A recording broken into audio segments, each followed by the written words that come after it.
Hello，大家好，欢迎大家收听阿冷的书房，我是你们的节目主持人阿冷。我最近阅读了作者克里斯福斯 Chris Voss 的书《FBI 谈判协商术》，Never Split the Difference。几年前，作者克里斯福斯受邀参加哈佛大学的一个谈判课程，课程导师请克里斯与一位哈佛学生进行一场模拟谈判。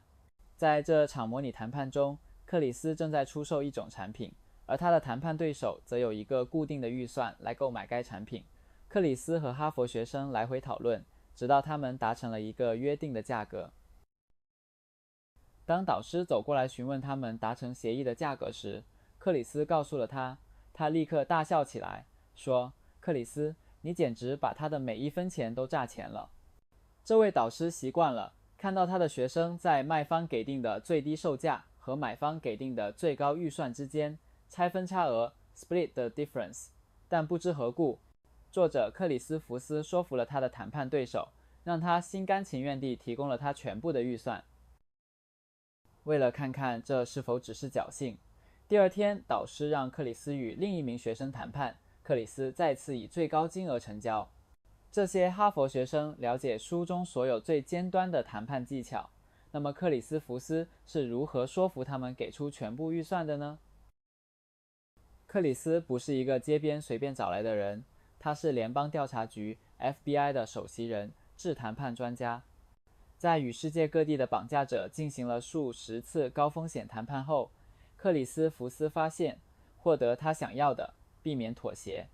并让对方觉得受到了公平对待的关键是战术同理心 （Tactical Empathy）。战术同理心是一种真诚地同理对手处境的行为，然后让他们同理你的处境。让我告诉你为什么展现真诚的同理心对谈判至关重要，以及给予和接受同理心是你在谈判中以最好的价格、最好的薪水或最好的合同离开的关键，同时让对方觉得受到了公平对待。在心理治疗环节中，精神科医生会鼓励病人说话，而他则会专注倾听。精神科医生偶尔会介入，帮助澄清病人所说和所感受的。精神科医生这样做，是因为他们知道，如果能让病人感到被倾听，他们就会减少防御心，更不排斥改变。同样的原则也适用于谈判。在谈判中，你的对手会对与你打交道感到不适，并会抗拒你的还价，直到你证明你理解他们的世界，并能同理他们的关心和忧虑。在克里斯福斯的谈判工作坊中，一位名叫苏珊的女士深刻地学到了这一点。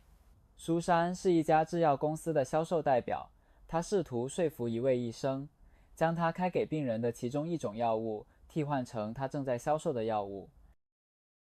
在与医生的第一次会面中，他表现得很冷漠和怀疑。他告诉他，没有什么能说服他替换他已经给病人使用的药物。尽管这次初次销售洽谈非常糟糕，但苏珊开始意识到，当医生谈论他的任何一个病人时，他对病人的关心是多么深切。每当他谈到他的病人时，他的肢体、语言和语气都明显变得更温暖。苏珊指出了这一点，听起来您对治疗您的病人非常有热忱，我看得出来您很努力地为每一位病人量身定制特定的治疗方案。医生停顿了一下，看着他，庞福第一次见到他，然后说，没错，我觉得我正在治疗一种其他医生没有发现的流行病，这意味着很多病人没有得到充分的治疗。从那一刻起，医生放下了防备，愿意听苏珊说话。当苏珊提到她产品的优点时，他专心聆听。在会面结束时，医生说他愿意尝试这种新药，并在当天就下了订单。扭转苏珊与医生对话的神奇词语是没错 That's right。 如果你能让你的谈判对手说出没错这几个字，你就知道你已经让他们感到被倾听了，你也会知道他们会更愿意接受你从那一刻起提出的任何报价和还价。作者克里斯福斯说，一场谈判直到你听到没错这几个字才算真正开始。让你的对手说出没错的最佳方法是倾听他们话语背后的情绪。你的目标是找出他们对这次谈判的某些关心和忧虑，然后用一个简洁的陈述来总结这些关心和忧虑。这个陈述以看起来像是 "It seems like" 或听起来像是 "It sounds like" 开头。例如，看起来像是你真的很担心某事，或者听起来像是某事对你来说非常重要。以看起来像是或听起来像是开头陈述的妙处在于，如果你错了，你不会破坏对话，因为你可以接着说，我没说事情就是这样，只是看起来是这样。但如果你的对手用没错证实了你的总结陈述，那么是时候让他们同理你的处境了。